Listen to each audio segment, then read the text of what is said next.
I'm Benny Heron with the Father Engagement Unit. And if we could just kind of go around and introduce ourselves. I'm Benny with the Father Engagement Unit. I'm Michael Scott. I'm also with the Father Engagement Unit. I'm Ali Sadeghi. I'm also a participant.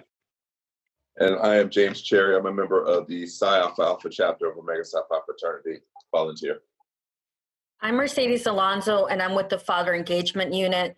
Today, I want to get the perspective on how dads are staying connected with your children during the pandemic. And we know that even after the pandemic, it's very difficult to remain socially connected with our children. So I want to ask you guys, what can we do to stay emotionally connected during and even after the pandemic? And maybe, Benny, you can start. Well, that's a heavy question. Depending on the age of your child, my daughter, she's 8 years old. So it's a little bit easier because she likes to play, right? So we do play a lot of games. And this is before and since the pandemic. But, we try to, incorporate educational games. I've done things like shared with her, like old photos of myself. We've looked through my old yearbook so she can laugh at me in my tight shorts. But yeah, she's kind of an easy win right now because she is 8 years old. So as long as you're staying busy with her and playing with her and staying engaged, she's pretty happy. That's awesome, Benny. Thank you for sharing. How about you, Michael? So in terms of staying socially connected, so I have a 14-year-old stepson, and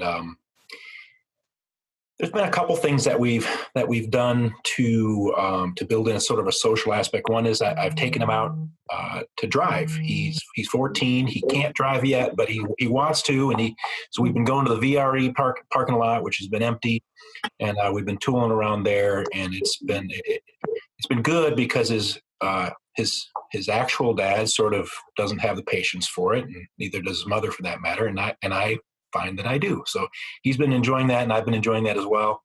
We built in a movie night where we pop popcorn and make a big deal of it, and he gets to choose. And it's been some awful movies, but it's been a great time.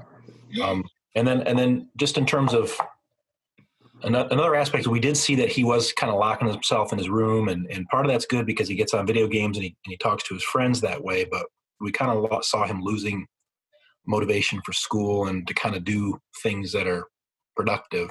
So I sat down with him and asked him just a few questions, like, what do you care about? And what do you want to be when you grow up? And what characteristics do you value or what kind of characteristics you want to have when you grow up and you're a man?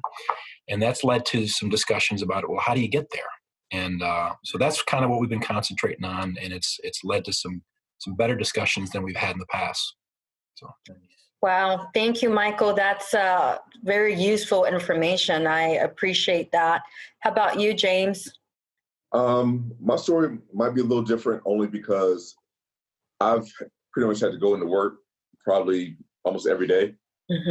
So I haven't had the time during the day to kind of spend with my kids. And even when I come home, just based on the nature of my job, sometimes I feel like I have to almost self-quarantine because I'm in a facility that may or may not have had cases, and so I don't want to have a complete interaction with my family just to expose them, to some of the things that I may have. But when I do get the opportunity, I have a set of twins and a 15-year-old. So I have two different routes I have to take there. With the twins, I've tried to at least engage them either after work or maybe on the weekends with things that we had to do anyway. When I was outside, we had to buy flowers and set them out. They like to play in the dirt. Why not make them productively play in the dirt? So they took a couple of shovels, spades, and helped dig out the places where the plants were going to go. And I was out there cutting limbs off trees and trimming shrubs and stuff like that. So they were able to help. They were very proud. The flowers are pretty, and they felt like they had accomplished something. Now the 15-year-old is a little different because she's 15 and they're 15, and they kind of withdraw, within themselves. So it's just a matter of really just having that conversation and keeping the lines open, making sure that they're okay mentally. I remember her breaking down a little early when she found out that they were canceling school for the year. She realized she wanted to see her friends and stuff like that. And with the way that the rest of the school year panned out, it really wasn't as productive, I guess, as it could have been in the county. So she lost a little bit there, but I think that she got more responsibility at home, having to walk the dog and be responsible for that kind of thing, making sure that the twins are okay, doing their particular stuff and still going through her thing. So I think just opening those lines of communication now and then making sure that that continues even during the summer, I think it's going to really be important. But those are the things that I did, just keep the lines of communication open with my oldest and then try to engage as much as possible with scooter rides and bike rides and being productively, with doing productive things with the twins have helped me. Thank you, James, for sharing that. How about you, Aline? Sure.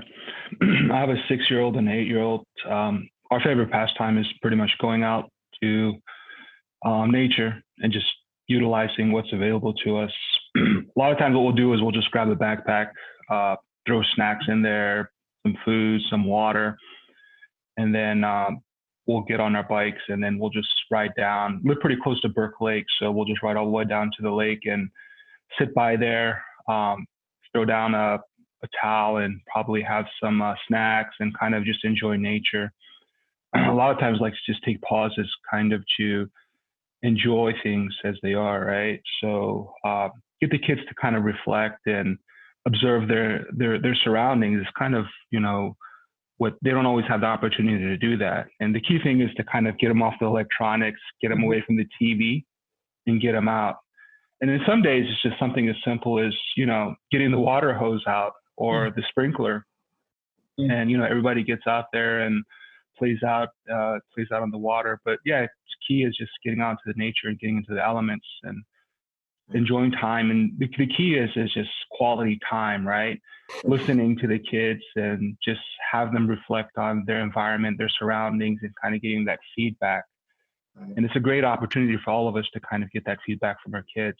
And this time is very precious for all of us. So yes, all of us been able to take advantage of that. Yes, well said, Ali. Thank you for everyone for sharing some clear and concrete tips on how we can stay connected with our children. Thank you. So fist bump it, fellas and lady.